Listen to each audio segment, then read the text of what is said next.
কি জানেন 24 ক্যারেট স্বর্ণ দিয়ে গহনা তৈরি করা হয় না কেন? হ্যাঁ, যদি না জেনে থাকেন তাহলে এই ভিডিওটি আপনার জন্য। আর এই ভিডিওটি আপনার জন্য কেন, আজকের ভিডিওতে আমি আরেকটি জিনিস ক্লিয়ার করব, সেটা হচ্ছে 24 ক্যারেট স্বর্ণের বারে 99.99 কেন লেখা থাকে। 24 ক্যারেট স্বর্ণকে পৃথিবীর ভেতরে 100% খাঁটি সোনা মনে করা হয়।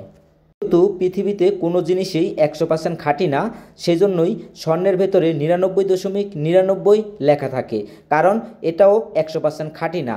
তারপরেও পৃথিবীর ভেতরে 24 ক্যারেট স্বর্ণকেই 100% খাঁটি গণ্য করা হয়। প্রিয় দর্শক, আমরা এখন জানব 24 ক্যারেট স্বর্ণ দিয়ে কেন গহনা তৈরি করা হয় না। এই প্রশ্নটি সকলেই করে থাকেন, কেন 21 এবং 22 ক্যারেট স্বর্ণ দিয়েই গহনা তৈরি করা হয়, 24 ক্যারেট স্বর্ণ দিয়ে গহনা তৈরি করা কেন হয় না। আমরা ভিডিও শুরুতেই বলেছিলাম, যেহেতু 24 ক্যারেট স্বর্ণ দিয়ে কেন গহনা তৈরি করা হয় না সেটা আপনাদেরকে জানাবো। আর পৃথিবীর ভেতরে সবচেয়ে খাঁটি সোনা মনে করা হয় এই 24 ক্যারেট স্বর্ণ। যেহেতু 24 ক্যারেট খাঁটি স্বর্ণ আপনারা সকলেই জানেন, 24 ক্যারেট স্বর্ণটি হচ্ছে খুবই নরম, আর এই নরম হয়ে যাওয়ার কারণেই 24 ক্যারেট স্বর্ণ দিয়ে কোনো গহনা তৈরি করা হয় না।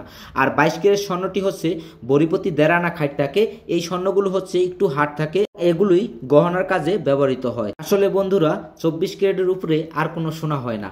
তারপরেও কিছু অসাধু ব্যবসায়ী আছে যে 24 ক্যারেট স্বর্ণকে 26 ক্যারেট 27 ক্যারেট বলে চালিয়ে থাকে। বন্ধুরা, তবে অবশ্যই যখন আপনারা 24 ক্যারেটের স্বর্ণের বার কিনবেন, স্বর্ণের গায়ে অবশ্যই খোদাই করে 99.99 লেখাটি দেখে কিনবেন। আজকের ভিডিওটি যদি আপনাদের ভালো লেগে থাকে অবশ্যই আমাদের চ্যানেলটি সাবস্ক্রাইব করে পাশে থাকা বেল বাটনটি অন করে দেবেন। আর যারা আমাদের এই ভিডিওটি ফেসবুক এবং ফেসবুক পেজ থেকে দেখতেছেন, ফলো দিয়ে অ্যাক্টিভ থাকবেন। ভালো থাকবেন, সুস্থ থাকবেন। আল্লাহ।